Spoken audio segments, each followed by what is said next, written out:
Okay, thank you very much. So actually we have another 10 minutes for discussions. When you have any questions concerning the speeches, concerning the Finesco project and its ideas and targets, just feel free to ask. I myself have a question for you all.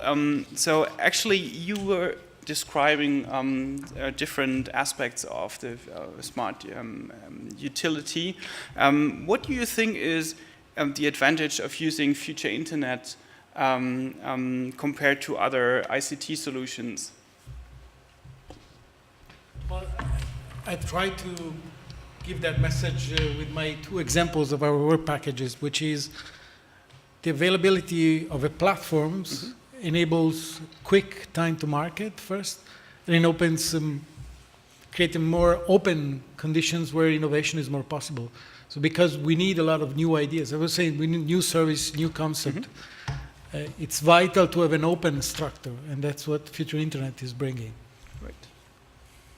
I'd say from our perspective as well, we'd look at it that it gives us the openness on one side and at the same time allows us a platform where we can have some level of standardization, which from a utility perspective we look at for security. Any other comments on the future internet? I think what I have learned in the past, you need a type of disruptive point to drive innovations. The internet as self has done a lot of disruptive things, so it has changed at least the telecommunication industry, but it is actually changing the IT industry all over the world.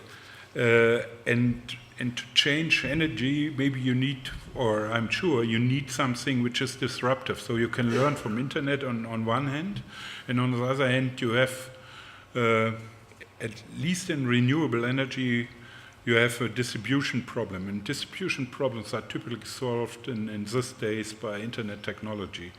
And then you need something which already mentioned. You need something which gives you a fast enabling, that you come in ahead of your problems at the time that you can solve it. So you talked about innovation. Actually, coming to that point, what role do you see for SMEs when it comes to innovation using future internet technology in the context of smart energy?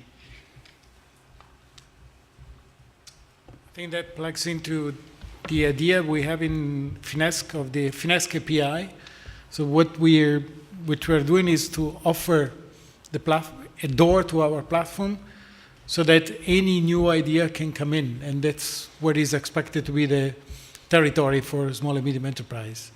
So it's embedded in the structure itself of the Finesco concept, thanks to the API, so that we expose what we are developing to external, and that's where we expect the SME to plug in. I think also, from the point of view of the innovation aspect of it, by bringing the SMEs in, we're likely to get different solutions that are outside of what we would normally think as a utility. So this is one of the aspects, and by able to do it through an API, we open the door, we get the ideas in, and we can get the SMEs to start developing solutions. Okay. Right, any other comments, questions from your side? So actually, I think we had a very interesting session here, giving you an insight on the revolution that is fueled by future internet technologies. And thank you very much for your attention, and have a great rest of the day and also the next day as well. Thank you.